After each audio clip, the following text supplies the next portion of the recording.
Hello everyone, competition craze YouTube channel में आपका स्वागत है। आज हम अप्रैल मंथ की इंपॉर्टेंट बैंकिंग अवेयरनेस डिस्कस करेंगे और ये पार्ट 3 होगा। मुझे उम्मीद है यह वीडियो आपको बहुत पसंद आएगा। आप इस वीडियो को अपने दोस्तों के साथ शेयर कर सकते हैं और आप इस वीडियो को लाइक भी करें। और हमारे कुछ प्लेटफॉर्म हैं, टेलीग्राम, फेसबुक ग्रुप और इंस्टाग्राम, यहाँ पर भी आप हमें फॉलो कर सकते हैं। इन प्लेटफॉर्म पर हम आपको रेगुलर बेसिस पर अपडेट प्रोवाइड करते हैं, तो आप हमारे इन चैनल को ज्वाइन कीजिए। मुझे उम्मीद है आपको आज का वीडियो बहुत पसंद आएगा। आप इस वीडियो को अपने दोस्तों के साथ शेयर करें और वीडियो को लाइक करें और चैनल सब्सक्राइब करें। तो चलिए शुरू करते हैं। सबसे पहले हम बात करते हैं आरबीआई रेट्स की। देखो 17 अप्रैल 2020 को रिजर्व बैंक ऑफ इंडिया ने अपनी जो मॉनेटरी पॉलिसी की जो रेट है उसमें काफी चेंजेस किए, क्योंकि कोविड-19 के चलते पूरे देश में इकोनॉमिक सिचुएशंस को मेंटेन करने के लिए रिजर्व बैंक ऑफ इंडिया ने जो अपनी पॉलिसी रेट है उसको कम किया है। हम बात करते हैं रेपो रेट की। तो रेपो रेट है 4.4%, ओके। रिवर्स रेपो रेट है 3.75% और सीआरआर है 3%।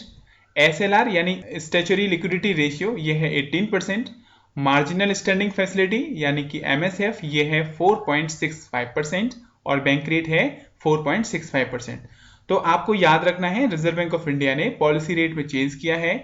जो current rate 4.4%, reverse repo rate 3.75%, CRR 3%, SLR 18%, MSF 4.65% और बैंक रेट 4.65%।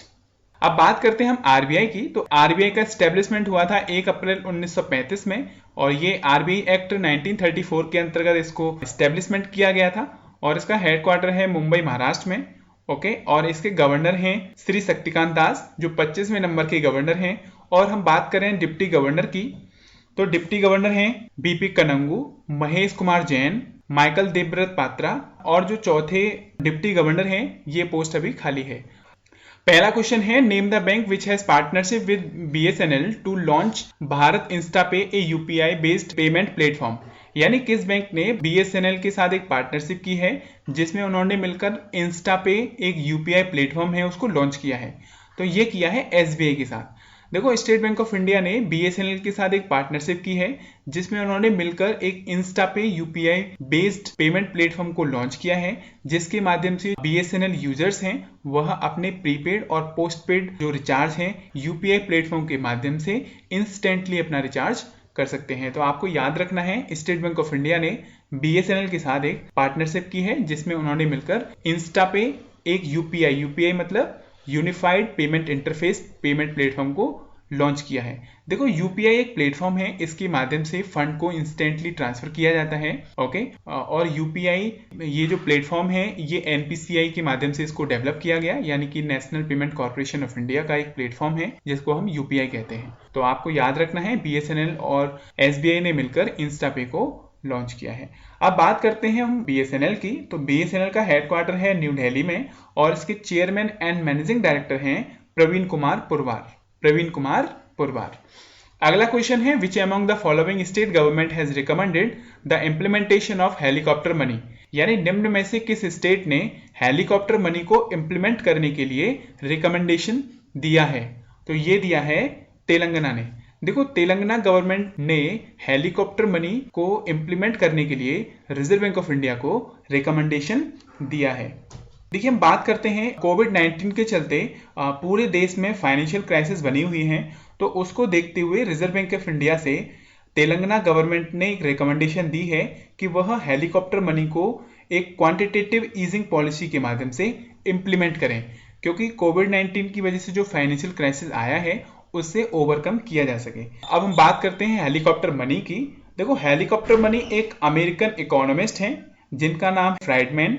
इन्होंने अपने पेपर में the optimum quantity of money जो 1969 में रिलीज हुआ था उसके माध्यम से बताया कि जो हेलीकॉप्टर मनी है ये एक अनकन्वेंशनल मेथड है जिसके माध्यम से reserve Bank of India state और यूनियन टेरिटरीज को फंड प्रोवाइड करता है, जिससे कि वहां की जो जनरल पब्लिक है उस फंड से अपनी जो नेसेसरी चीज है उनको खरीद सकें और साथ ही साथ जो इकोनॉमी है उसको बूस्ट अप मिल सके। तो ये जो हेलीकॉप्टर मनी है, जब कोई फाइनेंशियल क्राइसिस आती है या कोई इकोनॉमिक स्लोडाउन आता है तो रिजर्व बैंक ऑफ इंडिया के माध्यम से हेलीकॉप्टर मनी को यूज किया जाता है, जिसमें वह अपनी जनरल पब्लिक्स को हेलीकॉप्टर मनी प्रोवाइड करता है। तो आपको याद रखना है, हेलीकॉप्टर मनी को इंप्लीमेंट करने के लिए तेलंगाना गवर्नमेंट ने रिकमेंडेशन दी है। अब बात करते हैं हम तेलंगाना की। तो तेलंगाना के मुख्यमंत्री हैं के चंद्रशेखर राव और यहाँ के गवर्नर हैं तमिलसाई सौंदरराजन और यहाँ की कैपिटल है हैदराबाद। अगला क्वेश्चन है, who has appointed as officer on special duty in the Union Bank of India. यानी यूनियन बैंक ऑफ इंडिया में ऑफिसर ऑन स्पेशल ड्यूटी किसे अपॉइंट किया गया है? तो ये किया गया है जे पेक्रिस्वामी को। जे पेक्रिस्वामी को यूनियन बैंक ऑफ इंडिया का officer on special duty appoint किया गया है। और जो ये जे पेक्रिस्वामी हैं, ये आंध्र बैंक के एमडी एंड सीईओ थे। तो इनको अब यूनियन बैंक ऑफ इंडिया में officer on special duty appoint किया गया है। इसमें पहला ऑप्शन है मृत्युंजय महापात्रा। मृत्युंजय महापात्रा ये सिंडिकेट बैंक के सीईओ थे। इन्हें अब केनरा बैंक का officer on special duty appoint किया गया है। तो आपको याद रखना है, जे पेक्रिस्वामी को यूनियन बैंक ऑफ इंडिया और मृत्युंजय महापात्रा को केनरा बैंक का officer on special duty appoint किया गया है। अब बात करते हैं हम यूनियन बैंक ऑफ इंडिया की। तो इसका हेडक्वार्टर है मुंबई महाराष्ट्र में और इसके एमडी एंड सीईओ हैं जी राज किरण रॉय और इसकी टैगलाइन है good people to bank with. Good people to bank with. अगला क्वेश्चन है, name the company which has acquired Aleris Corporation through its wholly owned subsidiary Novelis Inc for an enterprise value of $2.8 billion. यानी किस company ने Aleris Corporation की subsidiary Noble Inc's की enterprise को $2.8 billion में acquire किया है? तो ये किया है हिंडेल्को इंडस्ट्री लिमिटेड ने। देखो, हिंडेल्को इंडस्ट्री लिमिटेड ने एलरिस कॉर्पोरेशन की जो सब्सिडरी है नोबल इंक, उसको $2.8 बिलियन की एंटरप्राइज वैल्यू में उसको एक्वायर किया है। तो आपको याद रखना है, ये किया है हिंडेल्को इंडस्ट्री ने। अगला क्वेश्चन है, United Nation has approved $2.5 million to help Vanuatu affected by cyclone Harold. What is the capital of Vanuatu? यानी यूनाइटेड नेशन ने वानुतु को $2.5 मिलियन का फंड अप्रूव किया है क्योंकि वहां एक साइक्लोन आया था हारोल्ड, उससे अफेक्ट के कारण। तो आपसे पूछा है जो वानुतु है इसकी कैपिटल क्या है? तो ये है पोर्ट ब्ला। देखो, वानुतु एक कंट्री है। यहाँ पर अभी कुछ समय पहले एक साइक्लोन आया था जिसका नाम है हारोल्ड। ओके, इससे वहां पर काफी इकोनॉमिक सिचुएशंस क्रिएट हुई और वहां काफी लॉस हुआ। तो उसको देखते हुए यूनाइटेड नेशन ने $2.5 मिलियन का फंड अप्रूव किया है जिससे कि वानुतु कंट्री में एक फाइनेंशियल हेल्प मिल सके। तो इसमें आपसे पूछा है जो वानुतु है इसकी कैपिटल क्या है? तो इसकी कैपिटल है पोर्ट ब्ला। अगला क्वेश्चन है, what will be the penalty in the basis point on banks if they fail to invest TLTRO fund in 30 working days as announced by RBI?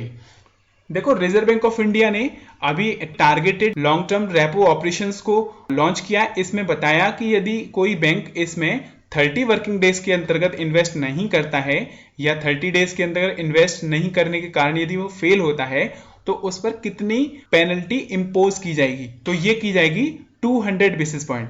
Reserve Bank of India के माध्यम से यदि कोई भी commercial bank targeted long term repo operations को 30 working days में invest नहीं करता है तो रिजर्व बैंक ऑफ इंडिया के माध्यम से उन पर 200 बेसिस पॉइंट की पेनल्टी इंपोज की जाएगी। देखो, हम बात करते हैं ये बेसिस पॉइंट क्या होते हैं। देखो, 100 बेसिस पॉइंट इक्वल टू होता है 1%, ओके, और 200 बेसिस पॉइंट इक्वल टू होता है 2%।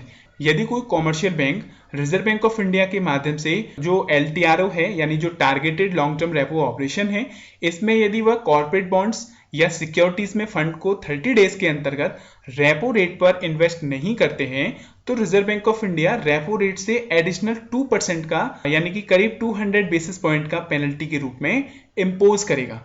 ओके, क्योंकि जो कॉमर्शियल बैंक हैं कोविड-19 के चलते कंट्री में इकोनॉमिक सिचुएशंस बनी हुई हैं, तो उसको मीटअप करने के लिए या उसको बैलेंस करने के लिए रिजर्व बैंक ऑफ इंडिया ने लॉन्ग टर्म ऑपरेशंस के माध्यम से रेपो रेट पर फंड प्रोवाइड करता है। और यदि कॉमर्शियल बैंक इसको पब्लिक में या कंपनीज में इसका बेनिफिट प्रोवाइड नहीं करेंगी 30 वर्किंग डेज के अंतर्गत तो रिजर्व बैंक ऑफ इंडिया उनसे एडिशनल 2% का पेनल्टी चार्ज करेगा। अगला क्वेश्चन है, name the bank which has launched safety grid campaign for social distancing during lockdown. यानी किस बैंक ने सेफ्टी ग्रिड कैंपेन को लॉकडाउन के चलते सोशल डिस्टेंसिंग को फॉलो करने के लिए लॉन्च किया है? तो ये किया है HDFC ने, यानी housing development finance corporation bank ने सेफ्टी ग्रिड कैंपेन को लॉन्च किया है। इसके माध्यम से लॉकडाउन के दौरान लोगों के माध्यम से जो सोशल डिस्टेंसिंग है उसको फॉलो किया जाएगा। तो आपको याद रखना है ये HDFC बैंक ने किया है। अब बात करते हैं हम HDFC की। तो HDFC बैंक के MD एंड CEO हैं आदित्य पुरी और इसका हेडक्वार्टर है मुंबई महाराष्ट्र में और इसकी टैगलाइन है we understand your world, we understand your world, यानी हम आपकी दुनिया को समझते हैं। अगला क्वेश्चन है who attended virtual second G20 finance minister and central governor meet, यानी कि जो virtual second G20 finance minister and central government की जो मीट है इसको इंडिया की तरफ से किसने अटेंड किया? तो ये किया निर्मला सीतारमण ने। देखो निर्मला सीतारमण ये इंडिया की फाइनेंस मिनिस्टर हैं। इन्होंने G20 फाइनेंस मिनिस्टर और सेंट्रल बैंक गवर्नर की सेकंड मीटिंग को वर्चुअली अटेंड किया और इस मीटिंग को सऊदी अरब ने प्रेसिडेंसी की, यानी ये जो मीटिंग है इस मीटिंग की प्रेसिडेंसी की सऊदी अरब ने और इसको इंडिया की तरफ से निर्मला सीतारमण ने अटेंड किया। अगला क्वेश्चन है who has appointed as MD and CEO of care ratings, यानी केयर रेटिंग्स के MD एंड CEO के रूप में किसे अपॉइंट किया गया है? तो ये किया गया है अजय महाजन को, यानी अजय महाजन को क्रेडिट रेटिंग्स का MD एंड CEO के रूप में अपॉइंट किया है।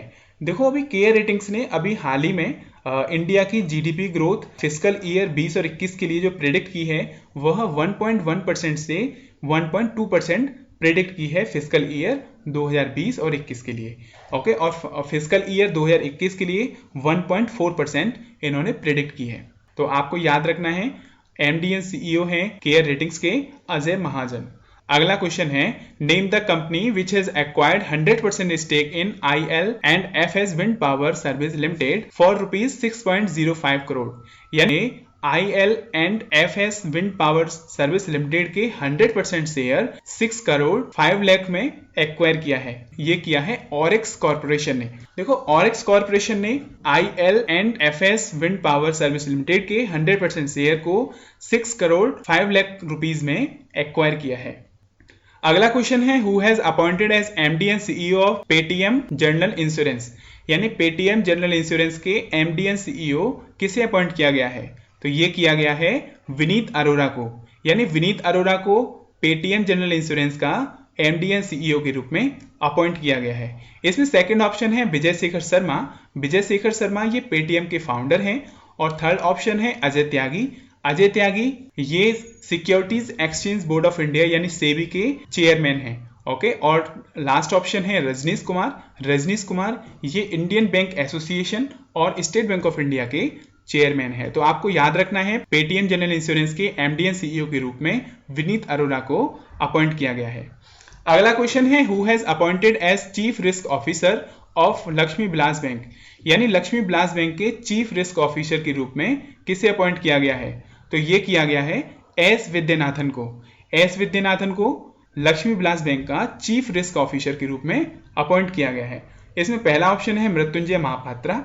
मृत्युंजय महापात्रा को कैनरा बैंक का ऑफिसर ऑन स्पेशल ड्यूटी के रूप में अपॉइंट किया गया है और J पेक्रिस्वामी को यूनियन बैंक ऑफ इंडिया का officer on special duty appoint किया गया है।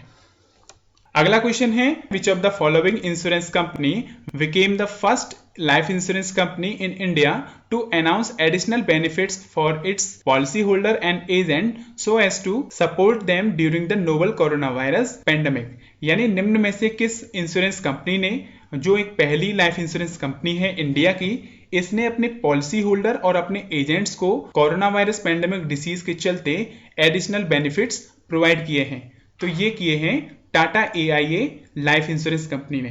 देखो टाटा AIA लाइफ इंश्योरेंस ने एडिशनल बेनिफिट्स प्रोवाइड किए हैं अपने पॉलिसी होल्डर और अपने एजेंट्स के लिए। इसके माध्यम से पॉलिसी होल्डर्स को उनका जो इक्वल सम एश्योर्ड है या 5 लाख रुपए जो भी कम है, यदि कोरोना वायरस के चलते किसी पॉलिसी होल्डर की डेथ हो जाती है तो उस केस में उनको फुल सम एश्योर्ड या 5 लाख रुपए तक का फंड प्रोवाइड करेगा। ओके, और ये जो फैसिलिटी है ये 30 जून 2020 तक अवेलेबल रहेगी। और बात करें हम एजेंट की, तो एजेंट के केस में यदि उनके बच्चे या उनकी स्पाउस को कोविड-19 के चलते उनको मेडिकल 25,000 रुपए तक की बेनिफिट्स प्रोवाइड किए जाएंगे, मतलब हॉस्पिटलाइजेशन का जो एक्सपेंसेस है वह 25,000 रुपीज तक का टाटा AIA लाइफ इंश्योरेंस के माध्यम से प्रोवाइड किया जाएगा। अब बात करते हैं हम टाटा EIA लाइफ इंश्योरेंस की। इसका हेडक्वार्टर है मुंबई महाराष्ट्र में और इसके MD एंड CEO हैं ऋषि श्रीवास्तव। अगला क्वेश्चन है RBI recently launched dash round of quarterly order book inventories and capacity utilisation survey of manufacturing sector for the reference period January March 2020।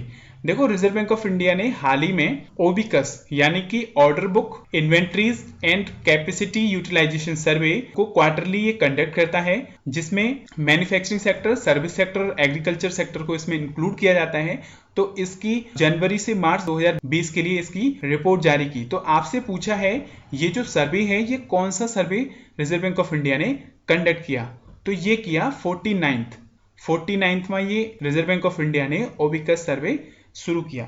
देखिए, रिजर्व बैंक ऑफ इंडिया के माध्यम से quarterly यानी करीब एक साल में 4 बार इस सर्वे को कंडक्ट करता है।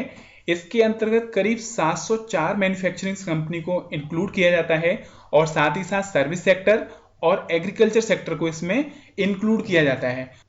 अगला क्वेश्चन है what is the total amount that will be provided to refinance NABARD, SIDBI and NHB, यानी कि नाबार्ड, सिडबी और NHB के लिए कितना फंड रीफाइनेंस किया गया है। तो ये किया गया है 50,000 करोड़ रुपए, यानी गवर्नमेंट ऑफ इंडिया ने नाबार्ड, सिडबी और NHB के लिए 50,000 करोड़ रुपए का फंड रीफाइनेंस किया है, क्योंकि इस फंड के माध्यम से हाउसिंग सेक्टर, एग्रीकल्चर सेक्टर और MSME सेक्टर के लिए फंड प्रोवाइड किया जा सके। तो आपको याद रखना है नाबार्ड, सिडबी और NHB के लिए गवर्नमेंट ऑफ इंडिया ने 50,000 करोड़ रुपए का फंड रीफाइनेंस किया है। अगला क्वेश्चन है who heads the 8-member panel constitute by government of India which propose the institutional framework for valuers bye setting up national institute of valuers, यानी गवर्नमेंट ऑफ इंडिया ने 8 सदस्य का एक पैनल गठित किया है जिसमें इंस्टीट्यूशनल फ्रेमवर्क फॉर वैल्यूअर्स को नेशनल इंस्टीट्यूट ऑफ वैल्यूअर्स के माध्यम से सेटअप किया जाएगा। तो आपसे पूछा है गवर्नमेंट ऑफ इंडिया ने जो 8 सदस्य की जो कमेटी बनाई है इसके हेड कौन है, तो ये है MS साहू। MS साहू को 8 सदस्य की जो गठित कमेटी है उसका हेड बनाया है। इसके माध्यम से इंस्टीट्यूशनल फ्रेमवर्क फॉर वैल्यूअर्स को नेशनल इंस्टीट्यूट ऑफ वैल्यूअर्स के माध्यम से सेटिंग अप किया जाएगा। अगला क्वेश्चन है which small finance bank has launched selfie fixed deposit and selfie saving accounts, यानी किस बैंक ने सेल्फी फिक्स्ड डिपॉजिट और सेल्फी सेविंग अकाउंट को लॉन्च किया है। तो ये किया है इक्विटास स्मॉल फाइनेंस बैंक ने। देखो, इक्विटास स्मॉल फाइनेंस बैंक ने कोविड-19 के चलते अपने कस्टमर के लिए सेल्फी फिक्स्ड डिपॉजिट और सेल्फी सेविंग अकाउंट को लॉन्च किया है। ये एक ऑनलाइन डिजिटल पोर्टल है। इसके माध्यम से न्यू कस्टमर या जो उनके एग्जिस्टिंग कस्टमर हैं वह सेल्फी डिपॉजिट और सेल्फी सेविंग अकाउंट को ओपन कर सकते हैं। हम बात करते हैं सेल्फी फिक्स्ड डिपॉजिट की। इसके अंतर्गत कस्टमर अपना आधार कार्ड और पैन कार्ड के माध्यम से अपना अकाउंट डिजिटली इंस्टेंटली ओपन कर सकता है। इसके अंतर्गत बैंक अप टू 7.75% की इंटरेस्ट रेट प्रोवाइड करेगा। ओके, और इसमें वह मिनिमम 5,000 रुपए और मैक्सिमम अप टू 90,000 रुपीज का इन्वेस्ट कर सकता है। और इसकी जो मिनिमम मैच्योरिटी है वो 7 डेज और मैक्सिमम 365 डेज की मैच्योरिटी पीरियड है। ओके, इसमें कोई भी प्री मैच्योर फैसिलिटी प्रोवाइड नहीं की गई है और यदि कोई सीनियर सिटीजन है वह 180 डेज के बाद अपनी प्री मैच्योर फैसिलिटी है उसको यूज कर सकता है। तो आपको याद रखना है सेल्फी फिक्स्ड डिपॉजिट ये इक्विटास बैंक ने लॉन्च किया है। अब बात करते हैं हम सेल्फी सेविंग अकाउंट की। इसके अंतर्गत आधार कार्ड और पैन कार्ड के माध्यम से ऑनलाइन तरीके से कस्टमर इसको ओपन कर सकते हैं और इसमें जो इंटरेस्ट रेट है ये अप टू 7.5% इसमें इंटरेस्ट रेट प्रोवाइड किया जाएगा और इसमें मिनिमम बैलेंस की कोई रिक्वायरमेंट नहीं है और साथ ही साथ इसके अंतर्गत वर्चुअल डेबिट कार्ड फैसिलिटी भी प्रोवाइड की जाएगी। तो आपको याद रखना है इक्विटास स्मॉल फाइनेंस बैंक ने अपने कस्टमर के लिए सेल्फी फिक्स्ड डिपॉजिट और सेल्फी सेविंग अकाउंट को लॉन्च किया है। अब बात करते हैं इक्विटास स्मॉल फाइनेंस बैंक की। इसका हेडक्वार्टर है चेन्नई तमिलनाडु में और इसके MD एंड CEO हैं वासुदेवन पथंगी नरसिम्हन। ओके, अगला क्वेश्चन है NCAER business confidence index has decline to dash from 111.2 in Q4 financial year 20, यानी कि NAER यानी कि national council for applied economic research के बिजनेस कॉन्फिडेंस इंडेक्स को 111.2 से घटाकर कितना किया है Q4 फाइनेंशियल ईयर 2020 में। तो ये किया है 77.3। देखिए, अभी national council for applied research ने अपना एक बिजनेस एक्सपेक्टेशन सर्वे किया, जो ये 112 नंबर का एक्सपेक्टेशन सर्वे है। इसके अंतर्गत फाइनेंशियल ईयर 2020 के फोर्थ क्वार्टर में 111.2 से घटाकर 77.3 इंडेक्स को डिक्लाइन किया है। तो आपको याद रखना है, ये जो बिजनेस कॉन्फिडेंस इंडेक्स है इसमें 77.3 तक डिक्लाइन किया है। अगला क्वेश्चन है, which company has acquired 122-year-old UK based firm Norton motorcycle for ₹153 crore. यानी कि किस कंपनी ने UK based firm Norton motorcycle को, जो 122 साल पुरानी फर्म है, उसको एक्वायर किया है? तो ये किया है टीवीएस मोटर्स ने। यानी टीवीएस मोटर्स ने UK based firm Norton motorcycle को, जो 122 साल पुरानी कंपनी है, उसको 153 करोड़ रुपए में एक्वायर किया है। तो आपको याद रखना है, ये किया है टीवीएस मोटर्स ने। अगला क्वेश्चन है, government has increased loss coverage for micro loan default under CGFMU scheme to dash from 50% earlier. यानी गवर्नमेंट ने माइक्रो लोन्स डिफॉल्ट्स की जो लॉस कवरेज है उसको 50% से इंक्रीज करके कितने परसेंट किया है अंडर CGFMU, यानी कि credit guarantee fund for micro unit scheme. तो ये किया है 75%।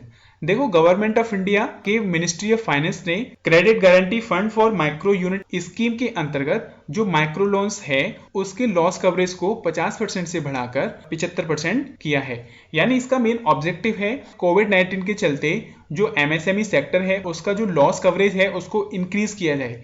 जो पहले 50% था उसको बढ़ाकर 75% किया है। देखो, आपको याद रखना है, credit guarantee fund for micro unit scheme ये मिनिस्ट्री ऑफ फाइनेंस के माध्यम से इसको रिलीज किया जाता है। इसमें बताया कि इसका जो लॉस कवरेज है MSME सेक्टर के लिए वह 50% से इंक्रीज करके 75% इंक्रीज किया जाएगा। अब बात करते हैं MSME सेक्टर की। तो MSME सेक्टर के मिनिस्टर हैं श्री नितिन गडकरी, जिनकी कॉन्स्टिट्यूएंसी नागपुर महाराष्ट्र से है। अगला क्वेश्चन है, which private sector bank has launched voice assistance based banking service on its integrated artificial intelligence chatbot AI with Amazon Alexa and Google assistance.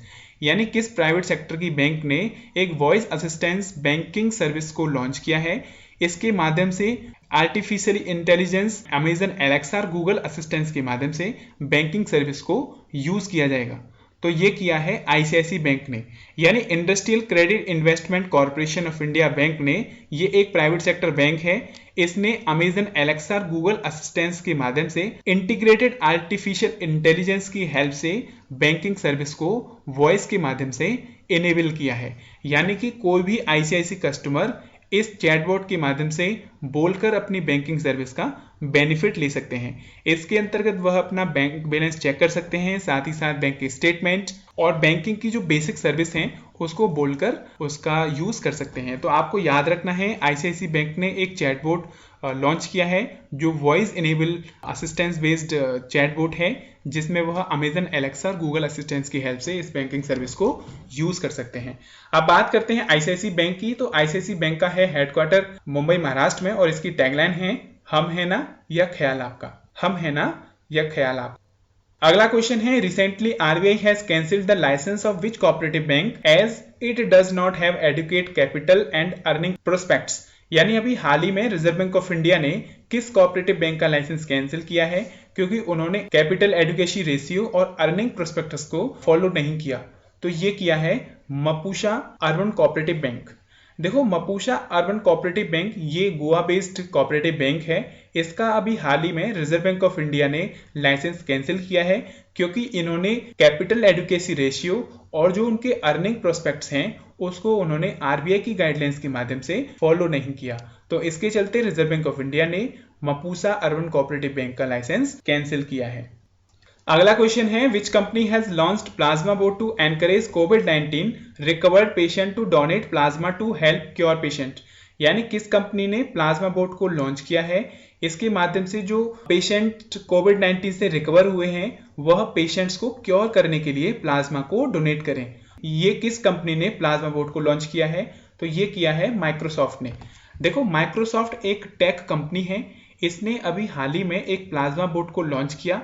इसके अंतर्गत जो कोविड-19 जो पेंडेमिक डिसीज है उससे जो पेशेंट रिकवर हुए हैं उनके माध्यम से जो पेशेंट को क्योर करने के लिए प्लाज्मा को डोनेट किया जाएगा। तो ये जो प्लाज्मा बोट है ये माइक्रोसॉफ्ट ने लॉन्च किया है। अगला क्वेश्चन है which company has launched the third party fact checking system in Bangladesh to discourage the spread of fake news. यानी किस कंपनी ने एक third party fact checking system को लॉन्च किया है, इसके माध्यम से जो बांग्लादेश में जो फेक न्यूज का स्प्रेड है उसको डिस्करेज किया जाए या उसको रिमूव किया जाए। तो आपसे पूछा है ये third party fact check system किस कंपनी ने लॉन्च किया है, तो ये किया है फेसबुक ने। देखो फेसबुक सोशल मीडिया प्लेटफॉर्म है, इसने एक third party fact checking system को लॉन्च किया है। इसके माध्यम से बांग्लादेश में जो फेक न्यूज हैं या जो फर्जी न्यूज हैं उनके स्प्रेड को कम किया जा सके। तो आपको याद रखना है ये फेसबुक ने लॉन्च किया है। अगला क्वेश्चन है who has reappointed as MD and CEO of city union bank. यानी सिटी यूनियन बैंक के एमडी एंड सीईओ के रूप में किसे अपॉइंट किया गया है, तो ये किया गया है एन कामाकोडी को। एन कामाकोडी को सिटी यूनियन बैंक का managing director and chief executive officer appoint किया गया है। इसमें पहला ऑप्शन है कपिल देव त्रिपाठी। कपिल देव त्रिपाठी को भी हाल ही में प्रेसिडेंट ऑफ इंडिया यानी रामनाथ कोविंद जी का सेक्रेटरी के रूप में अपॉइंट किया गया है। यानी जो कपिल देव त्रिपाठी हैं ये प्रेसिडेंट ऑफ इंडिया के सेक्रेटरी के रूप में अपॉइंट किए गए हैं। ओके, और आपको याद रखना है सिटी यूनियन बैंक के एमडी एंड सीईओ के रूप में एन कामाकोडी को रीअपॉइंट किया गया है। अगला क्वेश्चन है who has been appointed as chief executive officer of HSBC. यानी एचएसबीसी एक बैंक है, इसके चीफ एग्जीक्यूटिव ऑफिसर किसे अपॉइंट किया गया है, तो ये किया गया है न्योल क्यून को। न्योल क्यून को chief executive officer Hong Kong Shanghai bank corporation का अपॉइंट किया गया है। अगला क्वेश्चन है name the payment bank which has partner with Mastercard to issue virtual and physical debit card. यानी किस पेमेंट बैंक ने मास्टरकार्ड के साथ पार्टनरशिप की है जिसमें वह वर्चुअल और फिजिकल डेबिट कार्ड को इश्यू करेगा, तो ये किया है पेटीएम पेमेंट बैंक ने। देखो पेटीएम पेमेंट बैंक ने मास्टरकार्ड के साथ अभी पार्टनरशिप की है जिसमें वह अपने नए कस्टमर को वर्चुअल और फिजिकल मास्टरकार्ड प्रोवाइड करेगा। अब बात करते हैं हम पेटीएम पेमेंट बैंक की। इसका हेडक्वार्टर है नोएडा उत्तर प्रदेश में और इसके चेयरमैन हैं विजय शेखर शर्मा। अगला क्वेश्चन है RBI has increased WMA limit for state and union territory to ₹1 lakh crore from 1.2 lakh crore for half one financial year 21।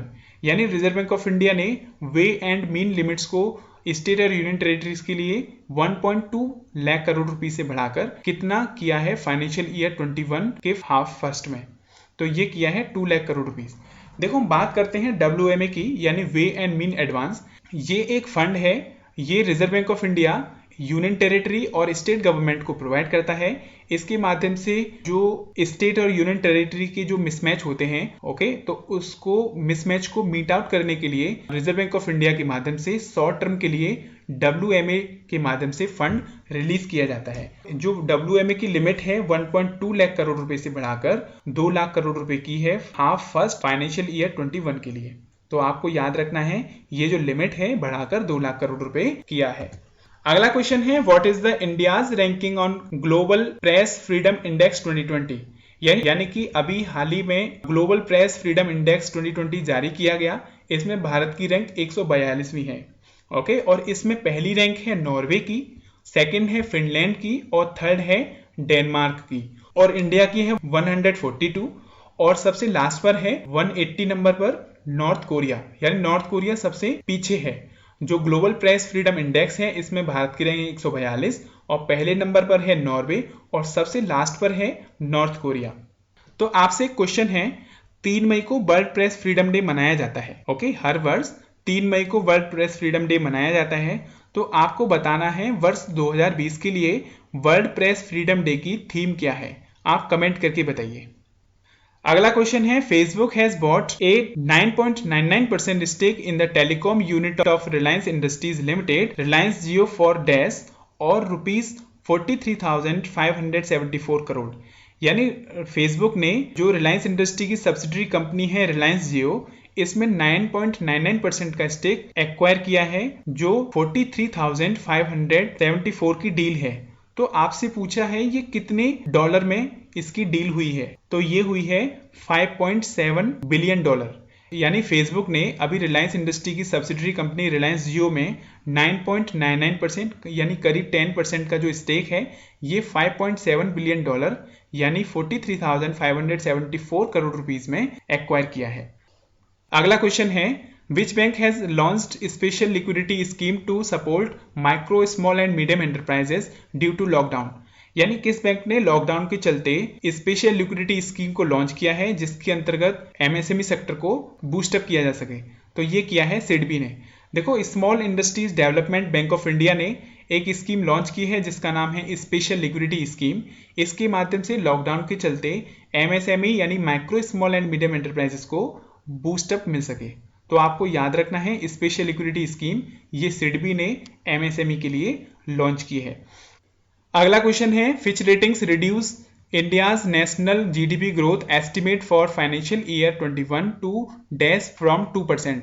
यानी फिच रेटिंग्स ने इंडिया की जो एनुअल जीडीपी ग्रोथ है उसको रिड्यूस किया है फाइनेंशियल ईयर 21 के लिए, जो 2% से घटकर कितनी की गई है? तो ये की गई है 0.8%। यानी फिच रेटिंग्स ने अभी हाल ही में एक रिपोर्ट जारी की जिसमें बताया कि इंडिया की जो जीडीपी ग्रोथ है फाइनेंशियल ईयर 21 के लिए उसको 2% से घटाकर 0.8% किया है। तो आपको याद रखना है इंडिया की जो जीडीपी ग्रोथ है वह अब 0.8% है। ओके, और अभी हाल ही में मूडीज ने एक रिपोर्ट जारी की जिसमें बताया कि इंडिया की जो जीडीपी ग्रोथ है वह 0% है 2020 और 21 के लिए। ओके, अगला क्वेश्चन है, name the IT firms which has partnership with IBM to establish innovation centre with the M to boost digital transformation. यानी किस आईटी फर्म ने आईबीएम के साथ एक पार्टनरशिप की है जिसमें वह इनोवेशन सेंटर्स को एस्टैब्लिश करेगा जिसके माध्यम से डिजिटल ट्रांसफॉर्मेशन को बूस्टअप मिल सके। तो ये किया है टेक महिंद्रा ने। देखो, टेक महिंद्रा एक इंफॉर्मेशन टेक्नोलॉजी कंपनी है या फर्म है। इसने इंटरनेशनल बिजनेस मशीन के साथ एक पार्टनरशिप की जिसमें इन्होंने मिलकर इनोवेशन सेंटर्स को एस्टेब्लिश किया है जिसके माध्यम से डिजिटल ट्रांसफॉर्मेशन को बढ़ावा मिल सके। तो आपको याद रखना है ये टेक महिंद्रा ने आईबीएम के साथ मिलकर पार्टनरशिप की है। अगला क्वेश्चन है, who has been appointed as chairman and MD of housing and urban development corporation. यानी housing and urban development corporation के चेयरमैन एंड मैनेजिंग डायरेक्टर के रूप में किसे अपॉइंट किया है? तो ये किया है शिवदास मीना को। यानी हुडको कंपनी का चेयरमैन एंड मैनेजिंग डायरेक्टर यानी सीएमडी के रूप में शिवदास मीना को अपॉइंट किया है।